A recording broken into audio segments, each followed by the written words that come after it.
Walk outside and look at the road, or even your driveway. More than likely, you'll see a car, whether it's a van, a sedan, a coupe, or a truck.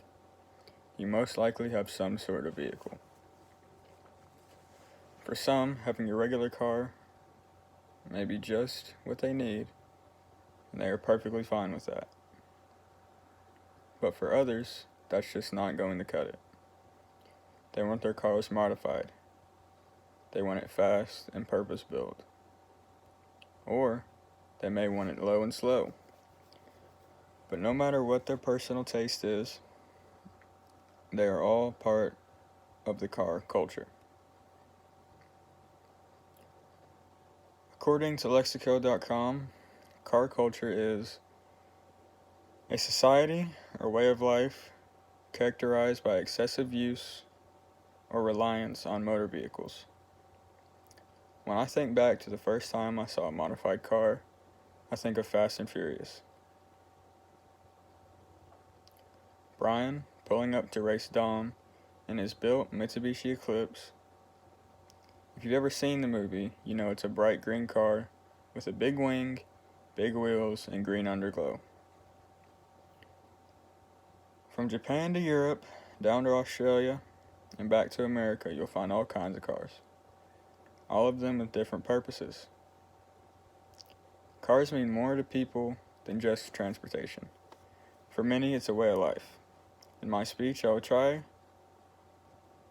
to the best of my ability, to inform you about the history of car culture, the different types of car culture around the world, and the opportunities and careers that have been created due to cars.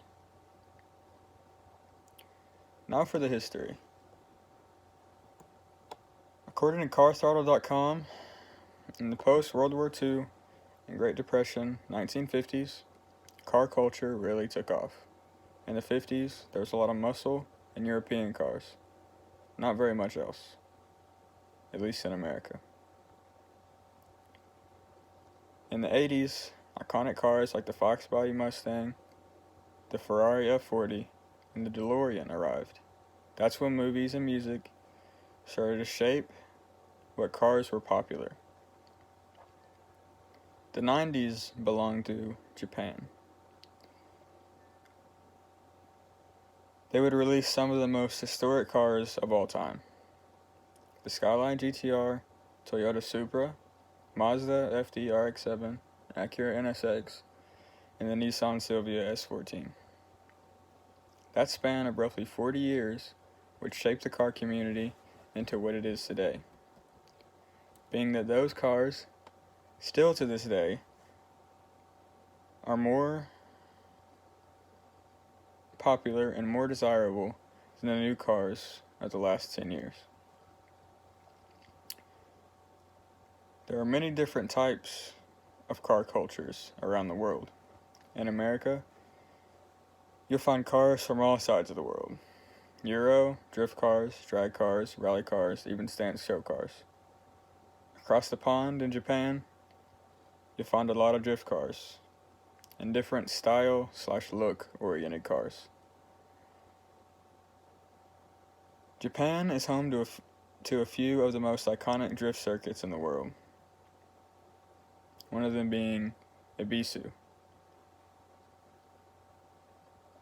A little further south, you'll find Australia.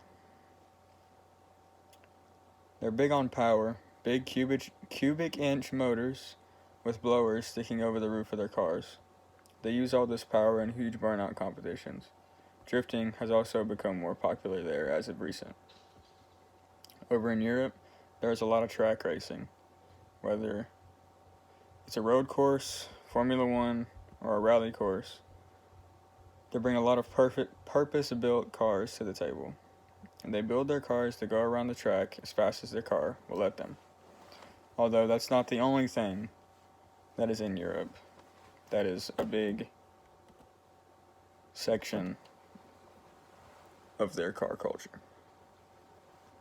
Due to modern technology and entertainment, many new careers and opportunities have been created for car enthusiasts. Shows and movies like Top Gear, Fast and Loud, The Fast and Furious franchise, Ford vs. Ferrari, and games like Need for Speed have become very popular. Also relating to entertainment, YouTube has several creators on their platform with millions of subscribers that make solely car-related content. A few of those being TJ Hunt, Cletus McFarland, Adam LZ. Those are three of the largest car content creators on the platform. There's professional racing as well. Whether it's drag racing, drifting, circle track racing, or even Formula One, these would never be possible, obviously, without cars, but also popularity. The culture promotes and supports all of these events and creators. Even content creators have started turning pro, two of which I mentioned before.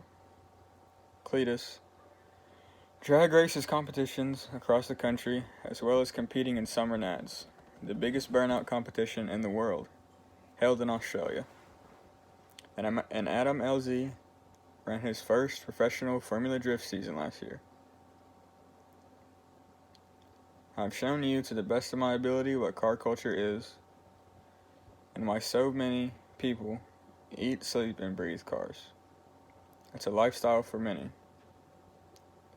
Ferdinand Porsche once said, "I couldn't find the sports car of my dreams, so I built it myself."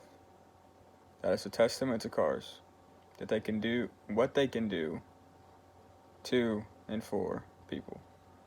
That is car culture.